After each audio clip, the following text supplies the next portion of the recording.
US President Joe Biden has achieved a major achievement. Congress approved his infrastructure package. The vote on the climate protection and social projects is to follow. So, after months of struggle, the US Congress has decided on one of President Joe Biden's core domestic policies. A few weeks after the Senate on late Friday evening, the House of Representatives finally passed a major investment program aimed at modernizing the country's infrastructure. Around 550 billion US dollars in new investments in infrastructure are planned over the next few years. In total, including previously budgeted funds, the package is worth more than $1 trillion.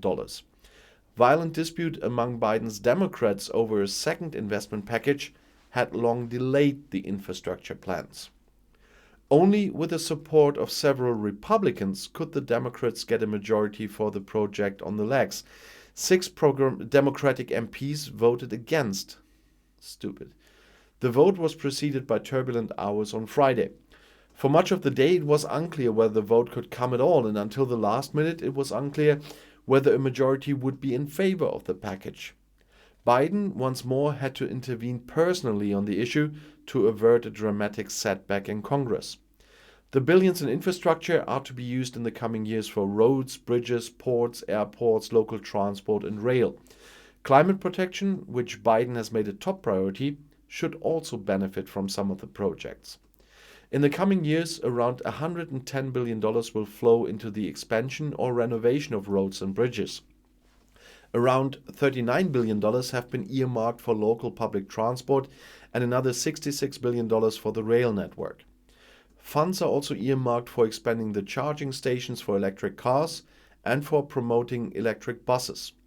A total of $42 billion is calculated for ports and airports. The package is also intended to finance the expansion of high-speed internet connections and the improvement of the water supply, including the replacement of all lead pipes. Around $65 billion are also to flow into the modernization of the electricity infrastructure.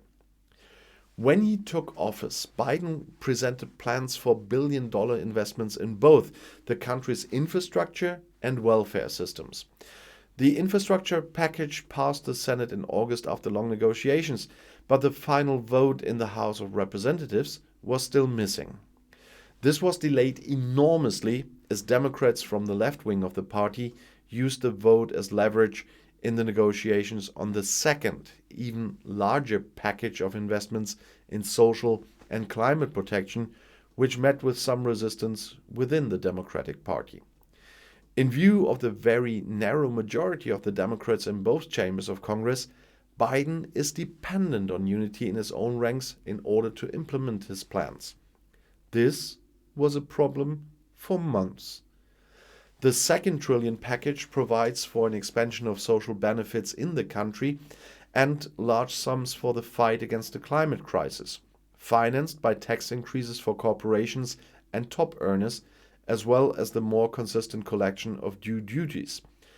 Moderate Democrats, however, had raised concerns about the high spending and called for the package to be cut. Left-wing Democrats, who wanted to push through the largest possible investment in social and climate change, threatened to block the infrastructure package unless the larger second package was secured at the same time. The stalemate between the party wings dragged on for months.